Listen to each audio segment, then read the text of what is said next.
আসসালামু আলাইকুম প্রিয় শাহজাদপুরবাসী, প্রিয় দেশবাসী। আপনারা অনেকেই জানেন শাহজাদপুর উপজেলা বিএনপির সম্মানিত সাবেক সিনিয়র সহসভাপতি, গারাদহ ইউনিয়ন পরিষদের সাবেক সফল চেয়ারম্যান, সেই সাথে স্বর্ণ পদকপ্রাপ্ত চেয়ারম্যান জনাব আব্দুল জব্বার তার শারীরিক একটু অসুস্থতার কারণে উল্লাপাড়া কেয়ার হসপিটালে একটি অস্ত্রোপচার হয়েছে। তিনি এখন সেখানেই চিকিৎসাধীন রয়েছেন। আমরা এসেছি তার খোঁজ খবর নেওয়ার জন্য, কারণ তিনি এমন একজন মানুষ, তিনি একজন সাংবাদিক বান্ধব মানুষ, তিনি জনবান্ধব মানুষ। তার সময়ে এই গারাদহ ইউনিয়নে সকল দল মত নির্বিশেষে মানুষ কিন্তু একত্রে বসবাস করছে। আর একজন মানুষের শত্রু থাকবে, এটাই স্বাভাবিক। তারও শত্রু রয়েছে, বরঞ্চ আমাদের চাইতে তার বেশি শত্রু রয়েছে। অনেকেই অনেক রকম সমালোচনাও করতে পারে, কিন্তু আপনারা সরেজমিনে দেখবেন যে মানুষটা কেমন, তিনি কিভাবে মানুষের পাশে দাঁড়ান। আমরা একটু তার খোঁজ খবর নেব। মামা কেমন আছেন?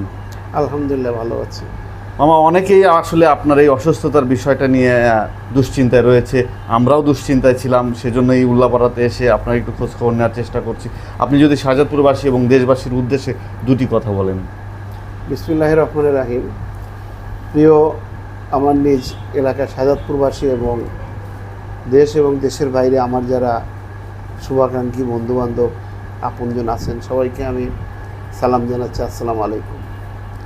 আসলে সুস্থতা হচ্ছে মানুষের জীবনের সবচেয়ে বড় নিয়ামত। মানে অসুস্থ হয়ে আমি বুঝতে পারছি যে আসলে সমস্ত কিছুর চাইতে আল্লাহ তাআলা মানুষকে সুস্থ রাখুক, এই কামনা সবার জন্যই করা উচিত। তারপরে জানেন, আমরা দীর্ঘদিন একটা ফ্যাসিস্ট সরকারকে পতনের জন্য আমরা আন্দোলন করেছি।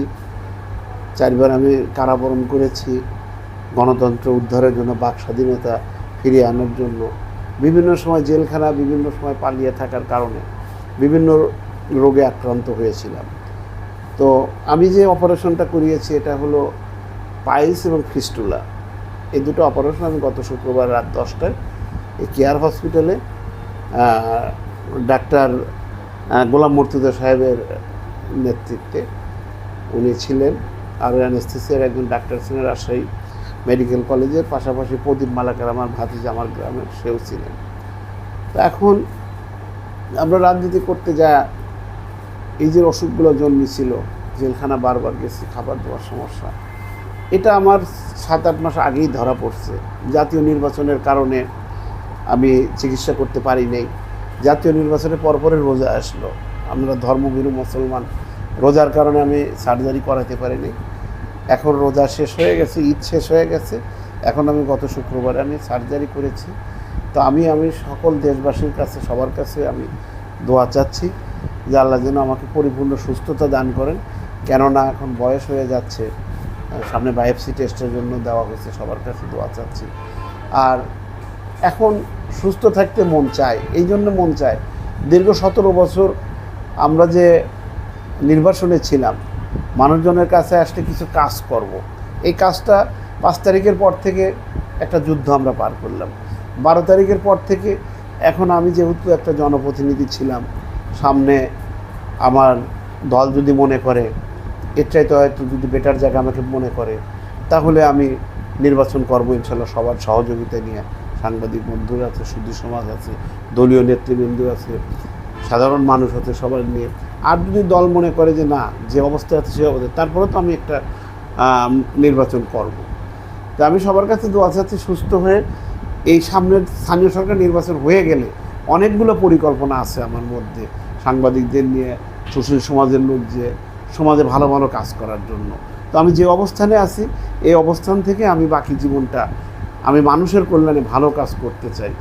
দেশবাসীর কাছে দোয়া চাই, সবার কাছে দোয়া চাই, এই প্রত্যাশা সবার। প্রিয় দেশবাসী, আব্দুল জব্বার এমন একজন রাজনীতিবিদ, তিনি এলাকার বিভিন্ন রকম সমস্যার সমাধানে সবসময় নিজেকে নিয়োজিত রাখেন। তার মতো রাজনীতিবিদ আমাদের বাংলাদেশে খুবই প্রয়োজন। আপনারা সবাই তার জন্য দোয়া করবেন এবং তার দল জাতীয়তাবাদী বিএনপি থেকে তিনি যেন সেই সম্মানজনক অবস্থানটি ধরে রাখতে পারেন, সেই সম্মানটুকুন পায়, এটাই কামনা করি। ধন্যবাদ সবাইকে। আসসালামু আলাইকুম।